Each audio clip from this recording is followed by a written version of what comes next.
Presenter number 7, we have Danielle Lewis. Danielle comes from us from the Educational Leadership and Policy Department in the School of Pharmacy and Pharmaceutical Sciences. Her 3MT thesis will be, can men faculty allies help improve the representation of women in STEM? Fun fact about Danielle, she's a lifelong Bills Mafia member. Go Bills. Danielle, if you're ready, set, pitch. Based on what we hear in popular media about efforts in K-12 and higher education to get more girls and young women to consider careers in science, technology, engineering, and math, which I'm going to refer to as STEM, if you were to walk into an engineering class or a computer science lab, you might imagine that you'll see something like the images on the left-hand side of the screen. But I am here to tell you that this perception is not reality. Women earn 60% of all bachelor's degrees, but only 35% of degrees in STEM are awarded to women. Now, research tells us that the causes of this low number are directly related to gender. Sexual harassment, social exclusion, a lack of peers and mentors that women can relate to, and unwelcome climates all negatively impact their experience and make it more difficult for women to actually be successful in these majors.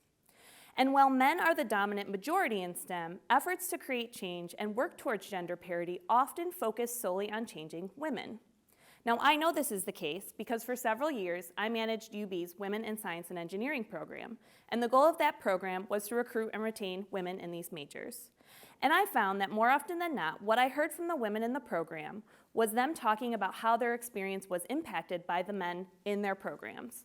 But men were rarely, if ever, involved in these conversations, which made me wonder, if men allies, so men actively advocating for women, if they could use their position in the majority to actually advocate for change within their STEM disciplines, what would that look like, and how would it impact the experience of women in STEM? Research tells us that faculty have a significant impact on their students, on their academic performance and their retention. And that influence is even more profound when it happens with underrepresented students like women in STEM. And so my research explores the perceptions, the motivations, and the experience of men faculty allies for women in STEM, with the hope that we can understand their experience better so that we can leverage their position within the majority and their willingness to help affect disciplinary change in culture. Now you might be thinking, I'm not a woman in STEM, how does this affect me? Well, I'm going to tell you. 64% of all women in this country are either the primary or the sole provider for their families. Folks who work in STEM earn on average $30,000 more per year than non-STEM workers. Higher wages result in better quality of life and a decreased reliance on government assistance, which could free up funds for things like education and infrastructure.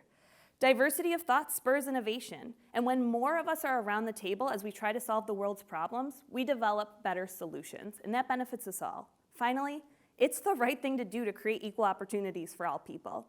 I believe my research is going to help us shift the perception of what STEM looks like to what we hope to see, which is more women in these disciplines.